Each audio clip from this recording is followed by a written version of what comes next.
Monsieur Moussa Faki Mohamed, président de la Commission de l'Union africaine du Canada, recevez nos respectueuses salutations. La modération de notre propos dans ce message que nous vous adressons frisera la langue de bois. Après avoir saisi la commission que vous présidez par lettre avec une étude sur les conflits et paix en Afrique du Nord et l'initiative BRINA sur l'économie internationale intra-africaine et ses ressources naturelles, après vous avoir informé de nos différents messages et en vous rappelant qu'en 2017, nous avons agi auprès de Mme Nkosazana Dlamini-Zuma, la présidente de la même commission et qui vous a précédé au poste, et devant l'aggravation accélérée des conditions humaines ces 3 dernières années dans toute l'Afrique, avec nuance pour l'Afrique du Sud, nous sommes dans l'obligation de récidiver. Vous venez d'organiser un sommet sur les menaces dites terroristes.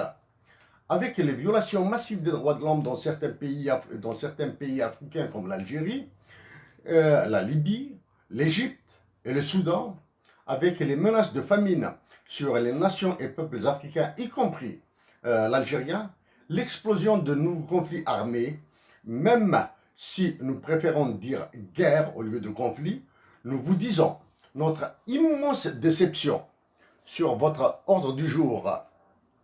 Nous vous aurions dit notre joie si vous aviez débattu, pris des décisions et agi sur les crimes en dépossession des Africains de leurs richesses, le terrorisme monétaire en Afrique et les insoutenables ordres de certaines organisations internationales.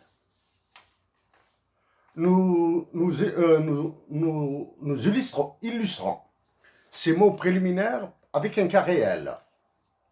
Les ratios des populations, PIB et pouvoir des monnaies de l'Algérie par rapport au Maroc sont respectivement de 1,19, 1,26 et 0,07 et de 3,71, 3,48, 0,02 par rapport à la Tunisie. Alors que ceux du Maroc par rapport à la Tunisie sont de 3,12, 2,76 et 0,31. Ainsi, nous justifions avec une preuve empirique, une analyse positive, notre qualification de fasciste de la politique monétaire de l'Algérie et notre opposition radicale à sa dévaluation depuis 2015. Nous parlons de la dévaluation du dinar algérien. Le dirham marocain est plus puissant que le dinar algérien.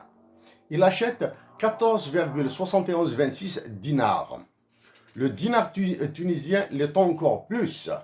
Il achète 47,9889 dinars, alors qu'un dinar tunisien achète 3,2729 dirhams marocains. Les voici les chiffres. L'Algérie par rapport au Maroc, l'Algérie par rapport à la Tunisie et le Maroc par rapport à la Tunisie. En jaune, bleu et rouge, les ratios respectifs des populations, PIB et pouvoir des monnaies entre l'Algérie, le Maroc et la Tunisie. Ces données ont été puisées de la Banque mondiale le 29 mai 2002. Le voici.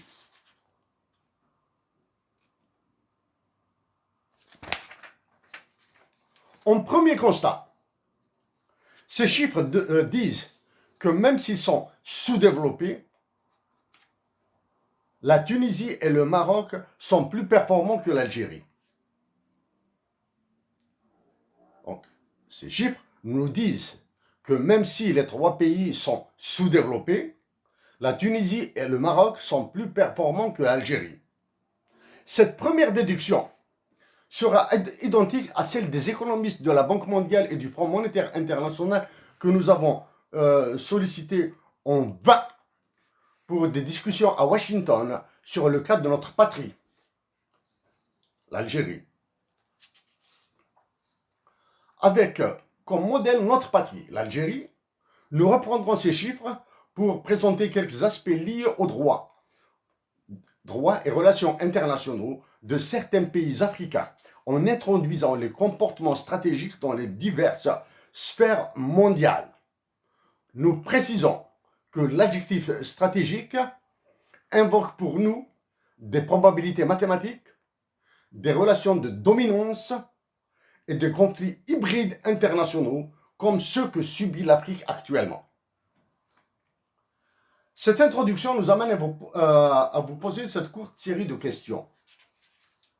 Dans quelle monnaie sont payés les fonctionnaires de l'Union africaine? Est-ce que l'Union africaine agit pour l'émancipation des nations africaines ou par les pressions internationales qu'elle subit de toutes parts et en particulier de l'État français, pérennise-t-elle leur asservissement? Est-il dans l'agenda de l'Union africaine la modification de sa charte afin de mentionner la révolution algérienne et ses bienfaits pour les peuples africains? Ce fondamental et espéré amendement ajoutera à la liste des pères fondateurs de l'Union africaine disponible sur votre site internet et dans une catégorie à part les noms du Sud-Africain Walter Sisulu et des Algériens suivants. Labib el-Mehidi, modèle universel du révolutionnaire patriote, parce qu'il y a des révolutionnaires qui, après l'indépendance de leur pays, ont renié leur patriotisme. Hussein Ait Ahmed, un génie dans les théories des révolutions et des négociations internationales. Un utopiste libéral qui a placé la dignité humaine au sommet de ses actions. Abdel Ramdan, un stratège qui a réussi à offrir, en plus de l'Algérie, leur libération à d'autres pays africains.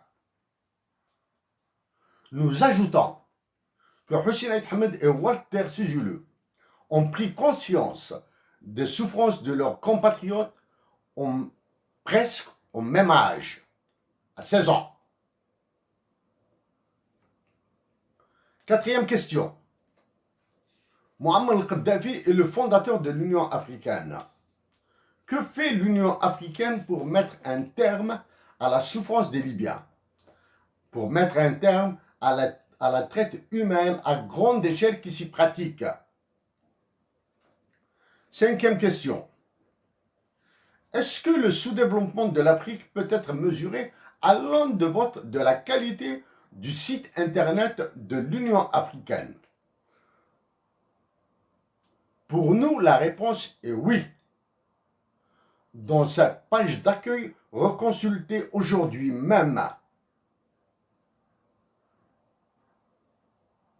le 31 mai 2022.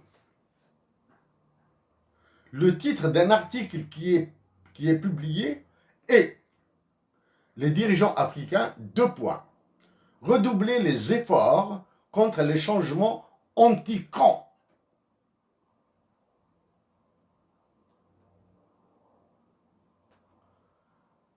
C'est le titre que nous relisons. Les dirigeants africains, redoubler les efforts contre les changements anti-camps. C'est le titre d'un article publié sur votre site internet, sur le site internet de l'Union africaine.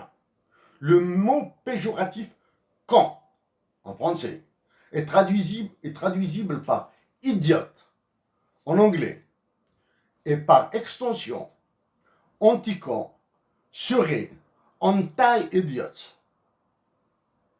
Nous vous demandons de considérer cette remarque comme un révélateur de la honte de certaines armées africaines comme celle de votre pays, le Tchad, et le nôtre, l'Algérie.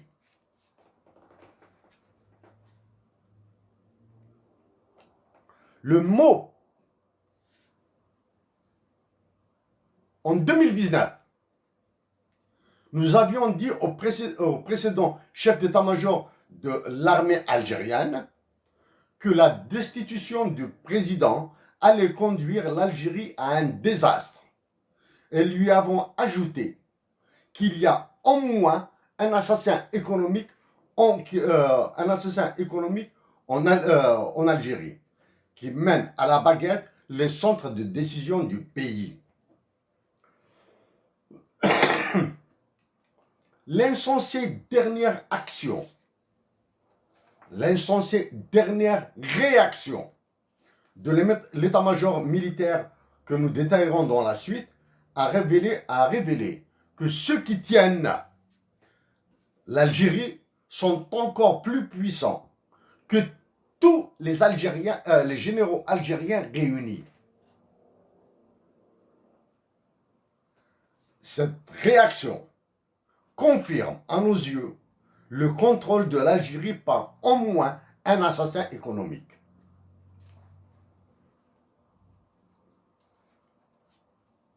Monsieur le président de la Commission de l'Union africaine, nous joindrons ce texte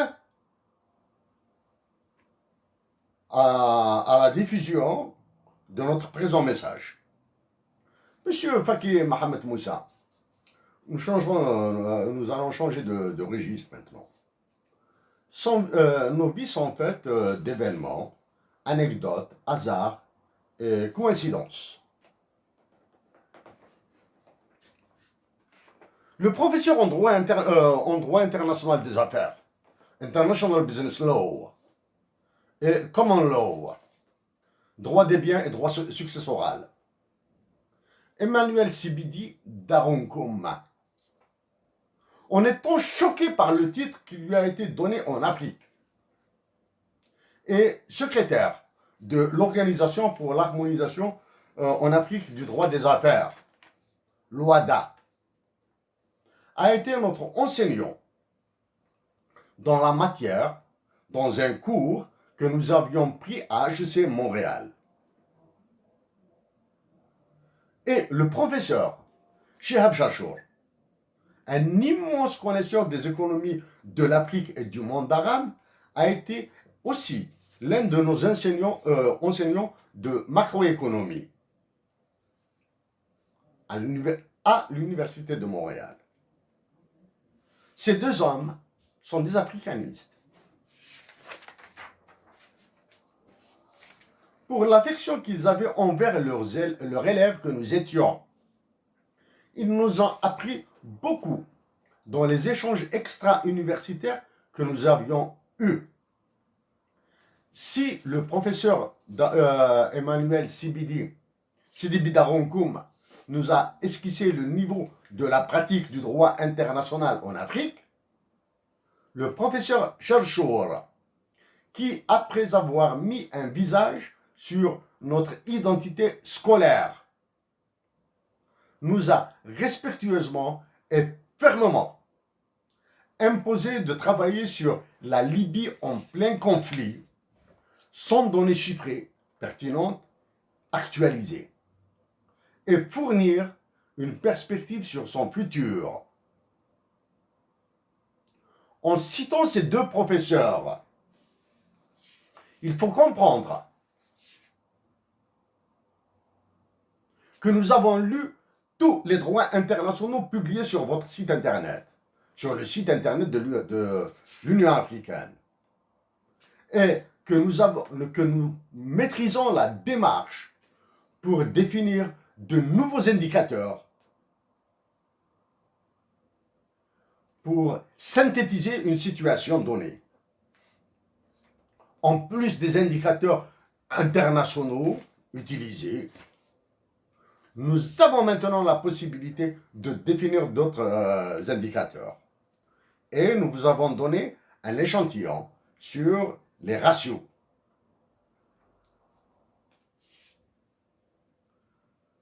Pour cacher les problèmes réels et mener les Africains dans une dystopie, le discours politico-économique en Afrique est emballé dans divers vocables comme démographie malthusienne, bonne gouvernance, développement inclusif, objectifs du millénaire modifiés en objectifs de développement durable, intégration de la femme dans la décision publique et production économique, et la liste est extensible. Élevé dans une famille extrêmement pauvre, qui a bénéficié de la solidarité des proches, enfant naïf et sans comprendre les causes, nous avions vu la discrétion des larmes de notre mère. Bébé, à la différence de nos autres frères et sœurs, c'est ça, les seins de notre mère, et pas poitrine, étaient secs. Ce qui nous a privé des bénéfices divins du lait maternel. Adultes, nous avions connu le strident son et la déchirante musique de ses larmes. C'était la matinée de notre départ pour exécuter nos 2 années d'obligation militaire en Algérie. Pour nous, ce son et cette musique sont la forme sublime de l'amour. Quand notre mère nous appelle par Ammi, qui signifie en tamazight mon fils, en français, ou bien my son, en anglais. Plus qu'une impression, nous avons la sensation que c'est Dieu qui nous parle. Monsieur le Président de la Commission de l'Union africaine, Monsieur Faki Mohamed Moussa, nous continuons avec un autre point maintenant. Droit anthropologique et amazérité de l'Afrique du Nord. L'hymne national de l'Afrique du Sud est dans 5 langues parmi les 11 officiels de ce pays. Au Canada, l'hymne national modifié ces dernières années est bilingue. Des services sont offerts dans plus de 80 langues. Nous disons bien 80 langues. La nation canadienne est aussi composée de tribus dites des Premières Nations. Et nous avons rencontré des animateurs de l'une d'elles, des animateurs de la tribu Mohawk. Au Canada, les problèmes soulevés, au lieu d'être envoyés sous le tapis, sont débattus et de nouvelles lois voient le jour.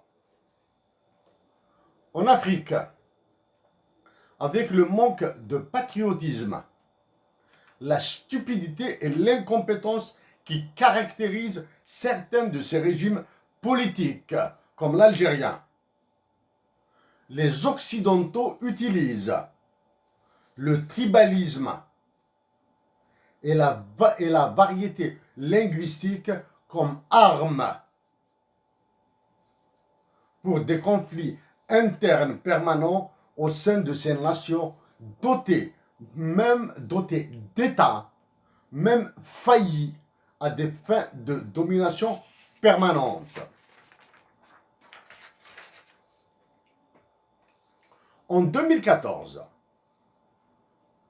grâce au professeur Shihab Charchour, nous avons travaillé sur la prospérité économique induite par les langues tamazight, dans le cas de l'Algérie, et que nous avons quantifié.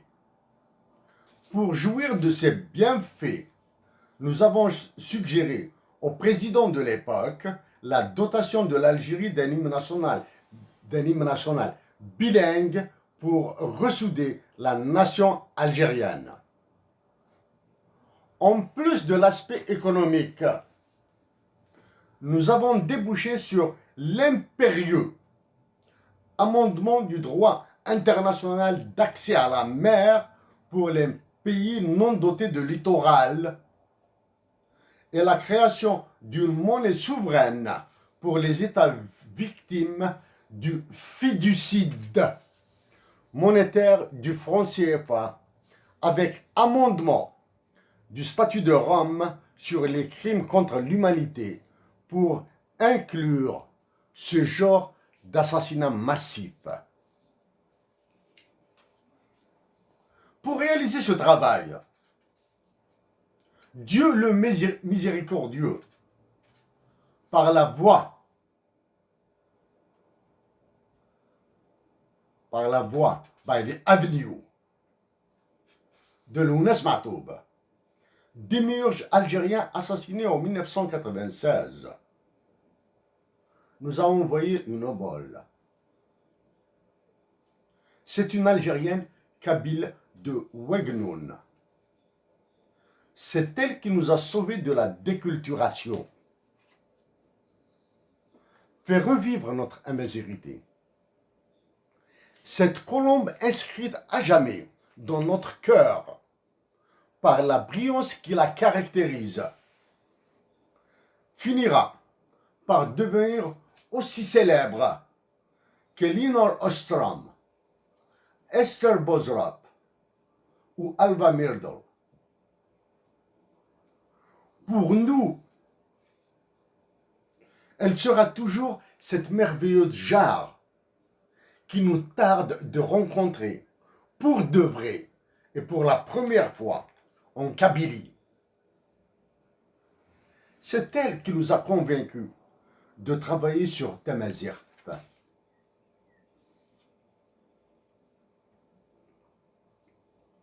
En 2022, par l'inanité de l'état-major de l'armée algérienne, l'absence de clairvoyance de la présidence de la République et la peur de la répression que pourrait engendrer un débat public, l'Algérie, le Mali et le Niger se retrouvent dans un conflit à trois avec comme racine l'anthropologie et comme objectif le maintien de la vie en France et l'exécution d'un conflit entre les puissants en Algérie.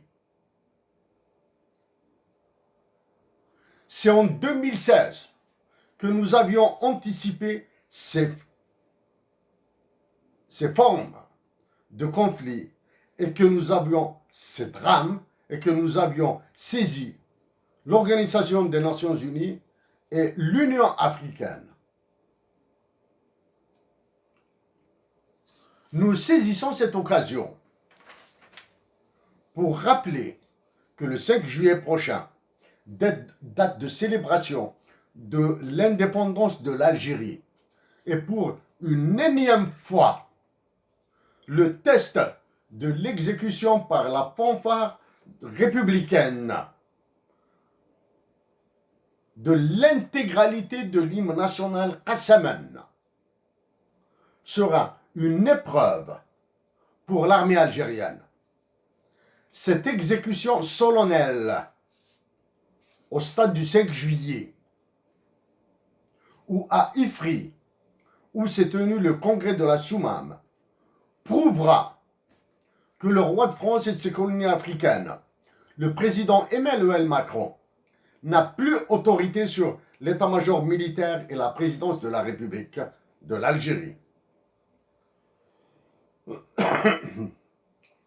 En aggravant cette situation, s'ajoute la renaissance de l'amazigité en Libye et Tunisie, et comme en Algérie, son instrumentalisation et répression au Maroc, dépendamment des pressions économiques et financières qu'exercent le FMI et la Banque mondiale.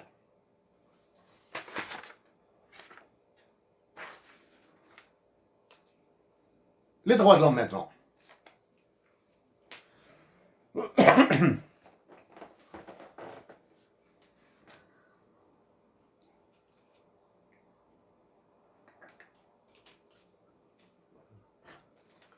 Dans les prisons algériennes sont détenus des innocents, victimes de la manipulation durant le mouvement de déstabilisation. Des prisons algériennes, des Algériens sont morts.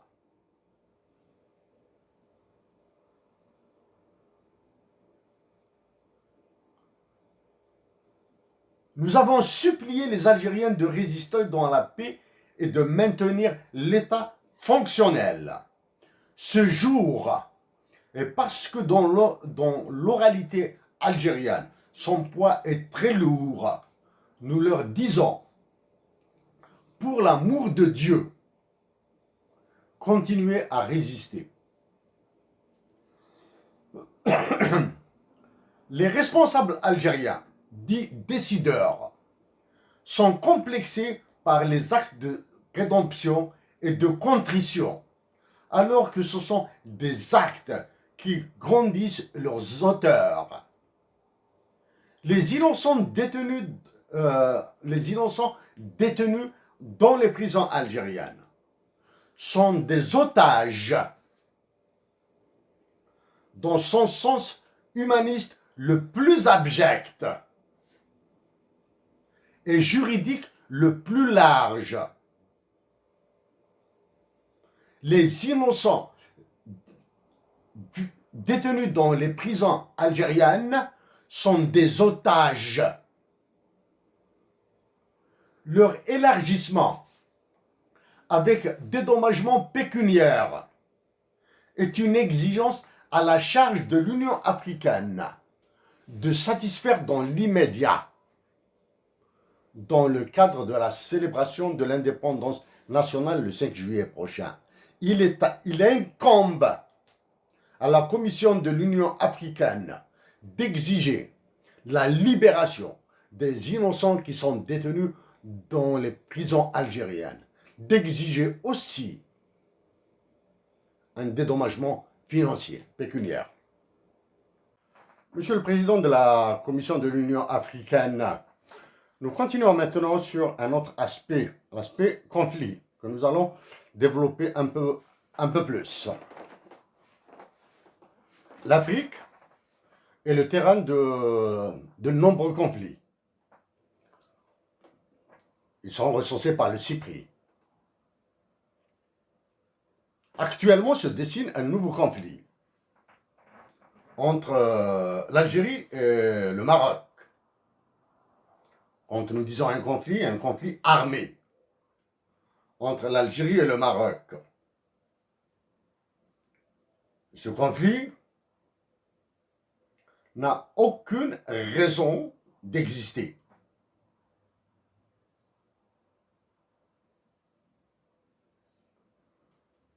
Nous le répétons, ce conflit n'a aucune raison objective pour exister. Avant ce conflit, il y a le conflit qui lie le Maroc au Sahara occidental.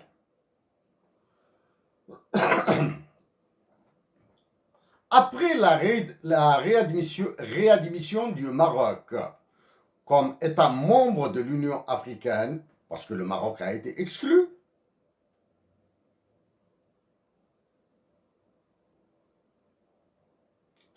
le conflit avec le Sahara occidental aurait dû trouver une solution finale. D'un point de vue juridique, même si les responsables sahraouis ont très mal commencé leur processus en dénommant leur territoire par République arabe, alors que le Sahara occidental n'a absolument rien d'arabe. Il est amazigh, plus amazigh probablement que l'Algérie. Donc, la République arabe sahraoui est démocratique. Est un État membre de l'Union africaine. Malgré l'échec des missions des envoyés spéciaux de l'Organisation des Nations Unies,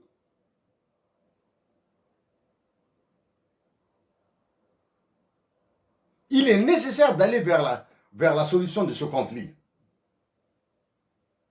Et l'Union africaine doit faire jouer sa charte dans la mesure où elle est dans la forme, une copie conforme de la Charte des Nations Unies. Pour lui trouver une solution, un congrès extraordinaire de l'Union africaine doit être convoqué. Et une reconvocation de ce congrès, d'un autre congrès extraordinaire, s'impose aussi longtemps que la solution n'est pas trouvée.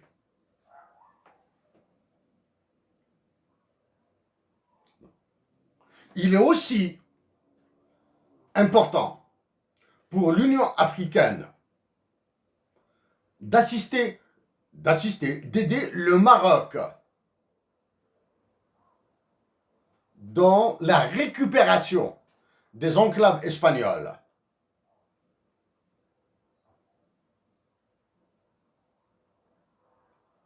Monsieur le Président, des manœuvres militaires avec les Français sont organisées par le Maroc. En Algérie,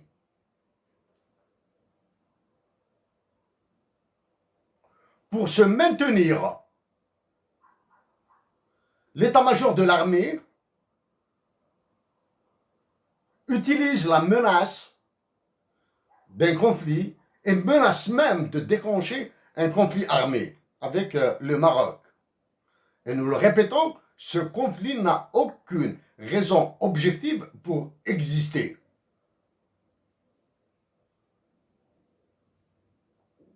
Pour se maintenir et maintenir le stress en Algérie, notre pays d'origine cherche le conflit. Alors que le conflit de l'Algérie est avec la France, il est avec les institutions internationales.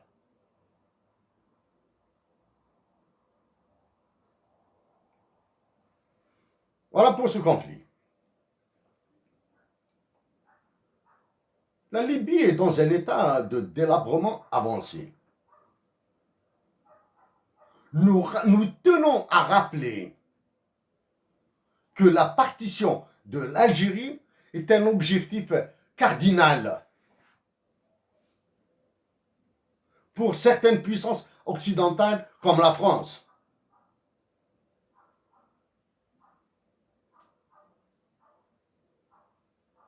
Les Algériens et les Algériennes sont invités à ajouter leur voix à la nôtre pour demander à l'état-major algérien, de l'armée algérienne, de cesser de faire de l'agitation.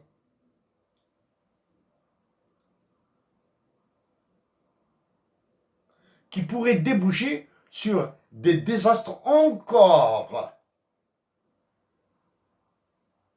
plus graves.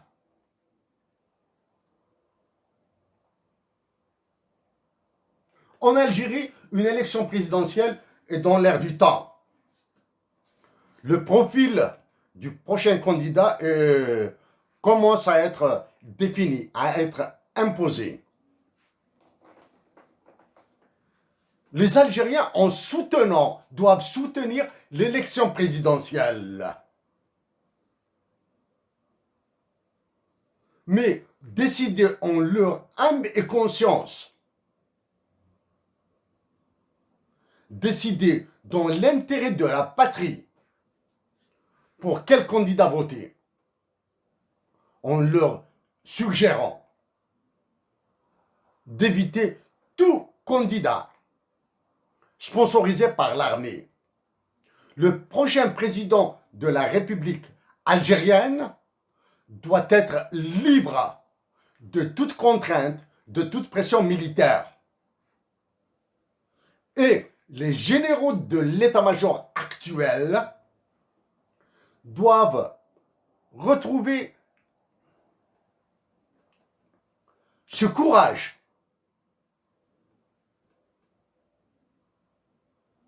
de partir, de démissionner.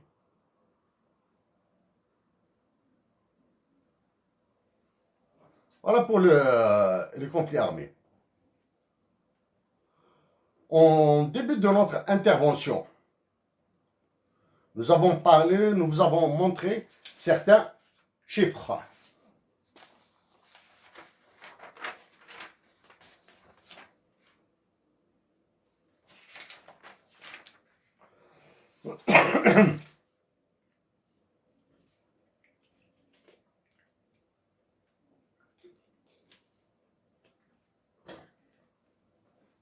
L'Union africaine a fait de la zone de libre-échange continentale africaine, the African Continental Free Trade Area, un cheval de bataille, un objectif, alors que c'est un canasson. Nous avons travaillé sur certains pays africains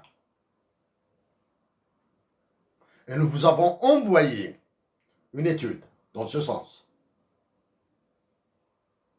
La zone de libre-échange continentale africaine est une fumisterie, elle sera un concert pour les nations africaines qui continuent à souffrir du massacre français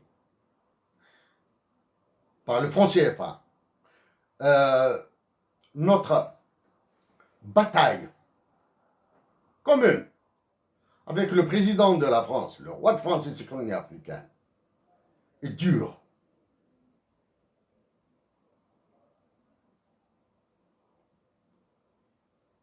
Le dernier échange que nous avons eu par médias interposés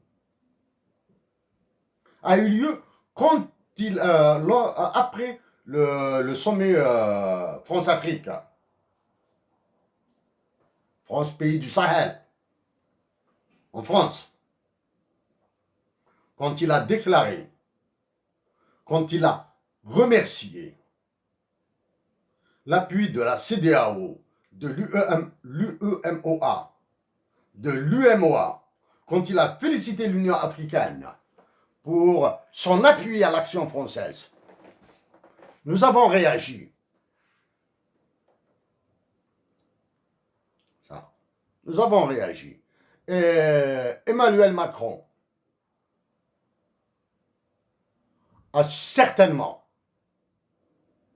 entendu nos mots, ne serait-ce que par la voix de ses conseillers.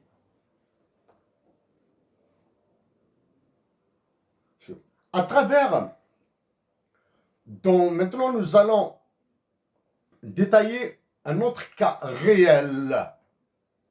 Nous aimons travailler à l'anglo-saxonne, à la manière anglo-saxonne,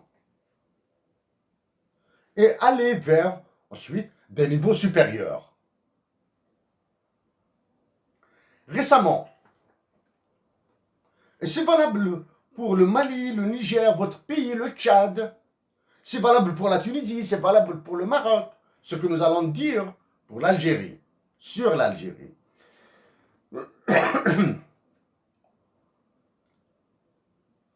À une politique monétaire,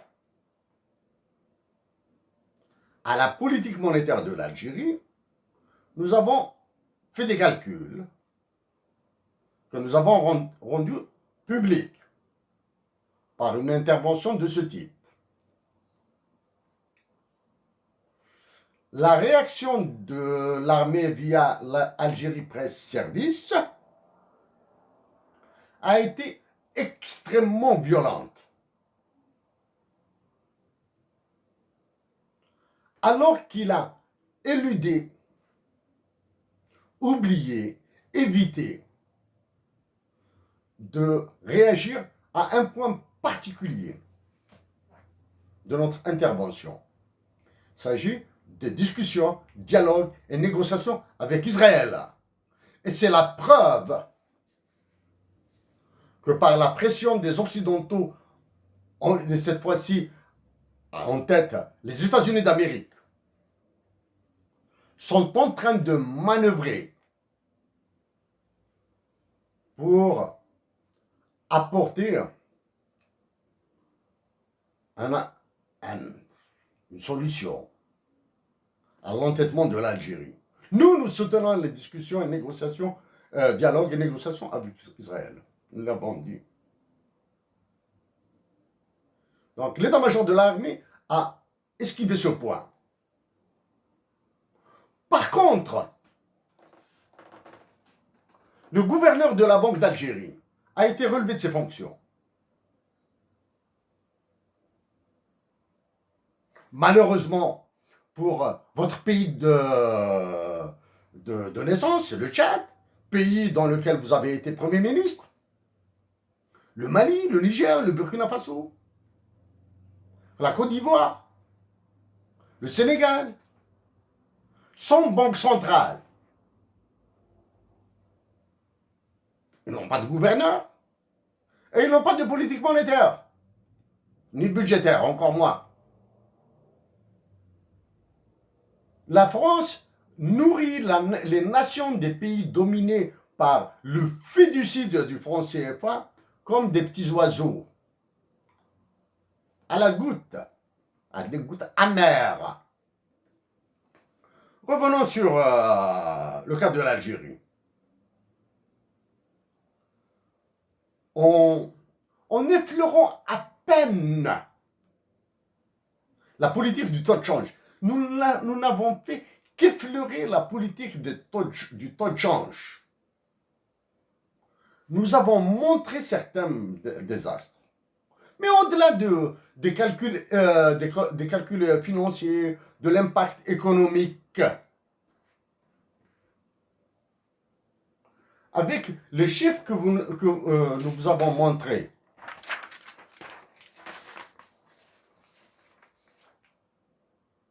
nous avons démontré la justesse de notre diagnostic. Mais cette démonstration révèle aussi que la soumission de l'Algérie au FMI et aux banques mondiales répond à d'autres objectifs. La mettre au même niveau que le Mali, le Niger, le Tchad et le Soudan. Nous vous signalons, et vous n'êtes pas sans savoir, qu'au Soudan, pas le Soudan du Sud,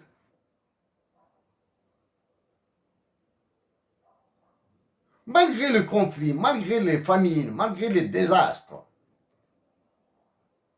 l'ancien directeur général du Fonds monétaire international, le français Dominique Strauss-Kahn, est en train d'ouvrir des banques d'investissement. Banques d'investissement, c'est-à-dire des banques de spéculation, de hedge fund. C'est ce qui se dessine en Algérie.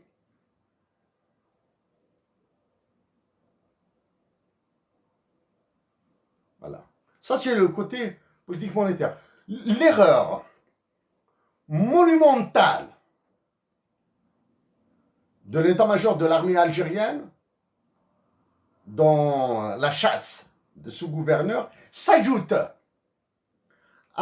au pamphlet contre la Banque mondiale. À peine oublié que l'état-major refait encore une autre bévue monumentale. Cette bévue monumentale se paye les perconoptères, les vautours des marchés financiers adorent ce genre de situation. Ils adorent ce genre d'action. La future dette internationale de l'Algérie qui devient de plus en plus obligatoire se verra augmenter de 3% dans ces taux d'intérêt. Parce que la gouvernance est très mauvaise, dans le jargon occidental. Rien que pour cette deuxième bévue, les taux d'intérêt sur la dette algérienne monteront de 3%. 3% d'un prêt de 5 milliards de dollars remboursable sur 5 ans.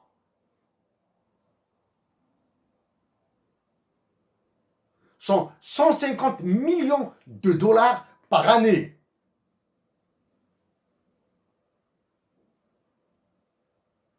À cause de ça, à cause d'une réaction complètement inopportune, insensée, voilà, disons le mot, insensée. Si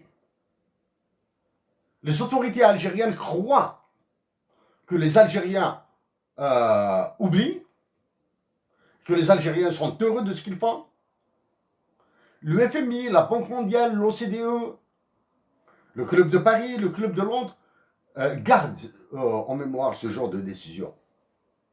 Parce qu'elles leur génèrent des profits. Voilà.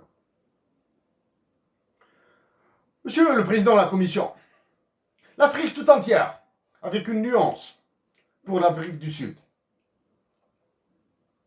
et la Tunisie,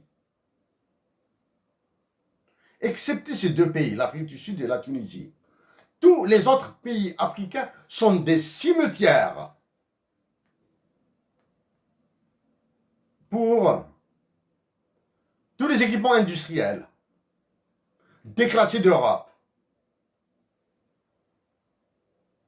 Nous avons attiré l'attention des autorités algériennes sur la transformation de l'Algérie en dépotoir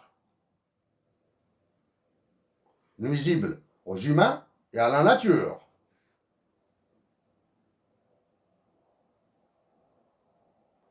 Un scribouillard du ministère de l'Industrie a voulu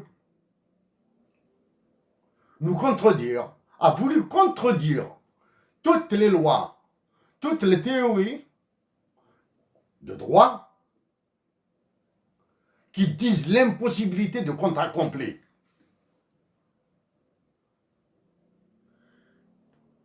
Maîtriser la loi, maîtriser la théorie est un exercice trop difficile pour eux.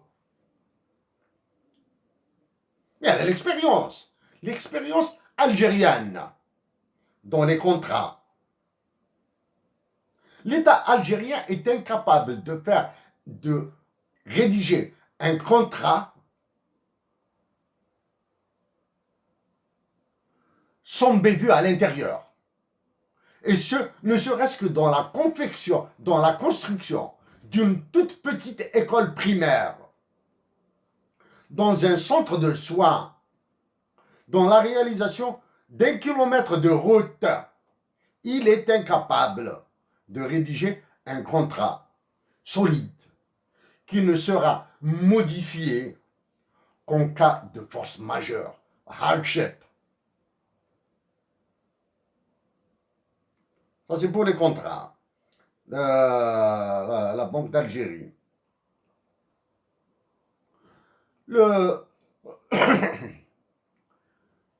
La décision qui a concerné la Banque d'Algérie est néfaste.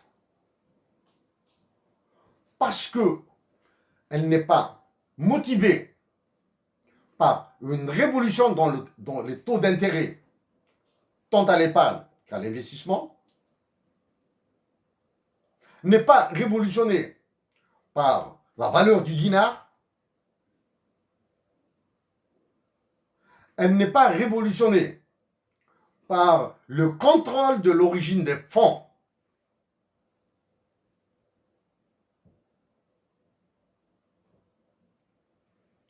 Reprenons maintenant ces 3 points un à un. Révolutionner les taux d'intérêt dans l'épargne et l'investissement. L'État algérien, c'est ce que nous avons dit depuis 2015, peut, comme vient de le faire la Russie, offrir des taux d'intérêt sur l'épargne domestique de 30%. et maintenir les taux d'intérêt sur l'investissement inférieurs à 5%. En le faisant, si la nation algérienne épargne plus et investit plus, cela signifie qu'ils ont recouvré une confiance. C'est-à-dire, les Algériens ont confiance en l'État. Si l'épargne demeure quasi nulle et l'investissement quasi nul aussi, cela signifie tout le contraire. Ça, c'est pour taux d'intérêt. Taux de change du dinar.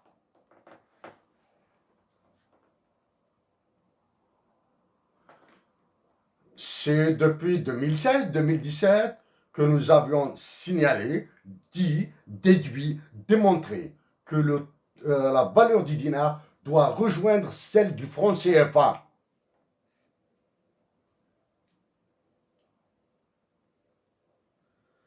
Le dinar algérien sur les monnaies, sur les marchés financiers internationaux par rapport aux monnaies du DTS est au plus bas.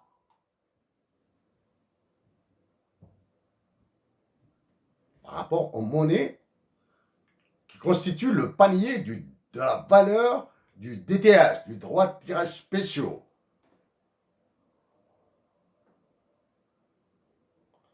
Special Drawing Rights.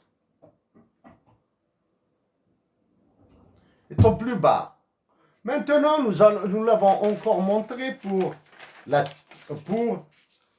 Tunisie, le dinar algérien vaut 2 centièmes divisé par 100 du dinar tunisien. Et il vaut 7 centièmes du dirham marocain. Voilà maintenant les faits. En précisant qu'au Maroc, il y a une très très forte demande, une insistance, une demande très insistante pour la convertibilité partielle du dirham marocain. Et qu'en Tunisie, il y a une pression très forte sur la dévaluation du dinar tunisien, alors que les chiffres de ces trois pays disent le contraire. Ceci étant dit, la dévaluation du dinar tunisien et du dirham marocain et leur convertibilité sont loin d'être notre souci. Mais notre souci, c'est de ramener la valeur du dinar à sa valeur d'avant octobre 1988, ou au moins, par dignité à 2 balles. Au même titre que la valeur du dinar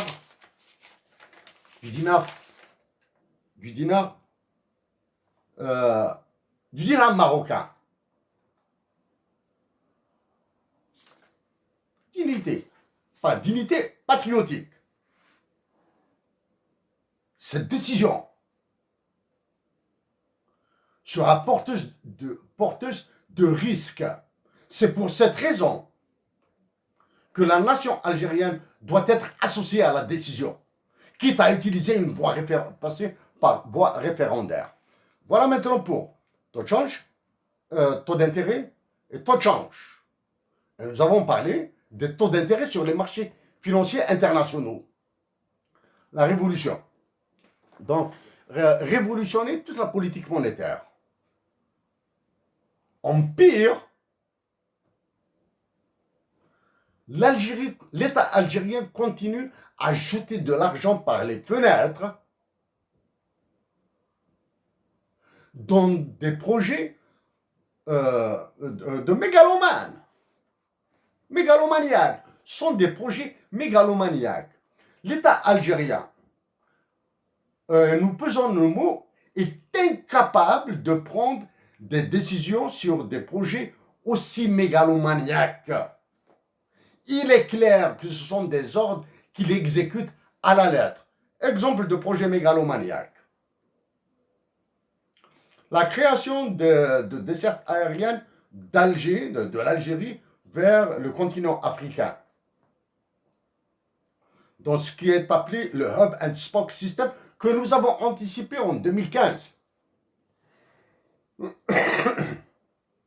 L'Algérie se prenant pour les États-Unis d'Amérique où ce système a montré ses limites,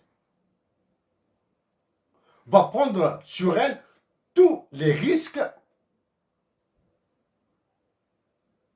des compagnies européennes, compagnies françaises en particulier, compagnies probablement allemandes aussi, dans leur service, dans leur activité en Afrique. L'autre projet mégalomaniaque, des dessertes maritimes vers les pays, toujours, l'intérieur de l'Afrique. Alors que l'Algérie et les Algériens, résidant en particulier en France, sont incapables, souffrent pour trouver une place dans les avions à destination d'Alger. Qu'il s'agisse des avions d'Air Algérie, de la compagnie nationale, ou qu'il s'agisse des avions des autres compagnies internationales, étrangères, comme Air France, comme la Lufthansa, comme Iberia, comme British Airways, vers l'Algérie. Pourquoi? Parce que le système de réservation sur les avions de la compagnie nationale Air Algérie est contrôlé par la France, par le système Archimède. Tout ce que nous venons de dire là pour l'Algérie est valable pour le Maroc, il est valable pour la Tunisie, il est valable pour l'Éthiopie, siège de votre organisation. Même l'Éthiopie en a fait l'expérience du Hub and Spoke System. En conclusion, monsieur le président de la commission, nous vous demandons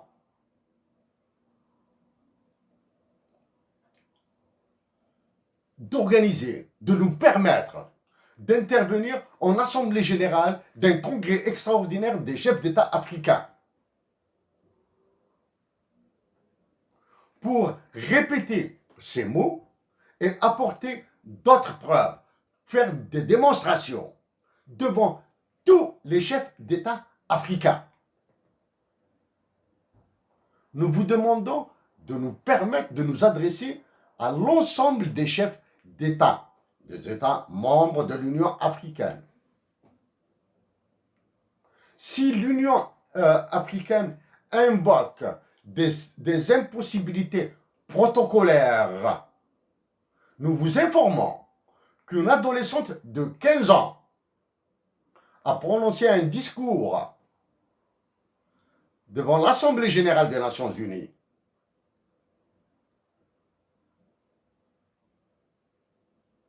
Une adolescente de 15 ans